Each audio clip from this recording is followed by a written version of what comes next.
All right, we're back here at Song of the Day, coming to you from the Rock Cave. Got the case of the Mondays today, I'd say, right? Today's Monday, May 18th. And today we're going back to 1985, where number one in all the land is the song Don't You Forget About Me by Simple Minds.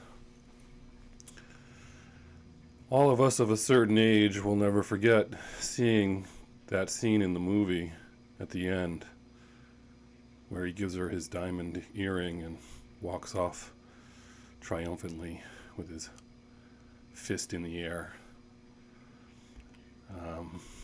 And that famous quote from David Bowie at the end. I remember seeing that movie in the theater. Of course, I've seen it thousands of times since then and passed that down to my kids who have seen it as well. And, classic. We could talk about that movie for a while. But anyway, great song. Let's talk about Simple Minds and that song. That song was written by the same guy who wrote and won an Oscar for the song Flashdance, What a Feeling. He was a co-writer on that. That song was written specifically for Simple Minds. The guys that wrote it were Simple Minds fans. They tried to get Simple Minds to listen to it or to check it out. And they were not big in the United States. They were big in the UK. And they basically said to themselves, why would we sing someone else's song for a movie that's going to be out in America and no one knows who we are? So they didn't even take the meeting. And then famously, among the list of people who turned that song down for the soundtrack was Billy Idol. If you can picture Billy Idol singing that song, maybe I might be able to picture that, but I'm a little biased because I'm a Billy Idol fan. Also, who declined it? Brian Ferry and Cy Curnin of The Fix. I don't know if that was going to be a solo project or what. And then one of the writers or producers of the movie had mentioned Corey Hart, who was big at the time, but they didn't consider him either. Simple Minds, Scottish band, formed in '77. Lots of albums before they hit it big. They had 5 albums hit number 1 in the UK.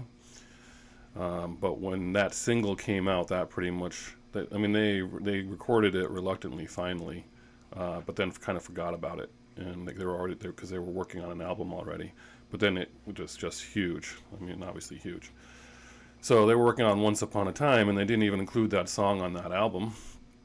But 1985's Once Upon a Time, those are all the songs that we know from Simple Minds. Alive and Kicking, come on, that's a great song. Sanctify Yourself, also great. Ghost Dancing, All the Things She Said. People forget about All the Things She Said. If you haven't heard that song in a while, give it a listen. Other interesting facts, one of the founding members was married to Chrissie Hynde for basically most of the 80s. They had a daughter together. Fast forward, Simple Minds kind of fade out a little bit, the late 80s, mid 90s, but then in 95 they came out with an album. Good News from the Next World came out in 95, and I heard a song from there that was being pushed, and I love that song. There's 2 songs from that album I love. She's a River was actually played on the radio, and another one called Hypnotize. So those are 2 songs from them that I really like that probably no one's ever heard before. So that's your song of the day. Number 1, All the Land, 1985. Everyone's going to belt this one out today. It's Simple Minds, Don't You Forget About Me. Have a great day, and we'll see you on the flip side.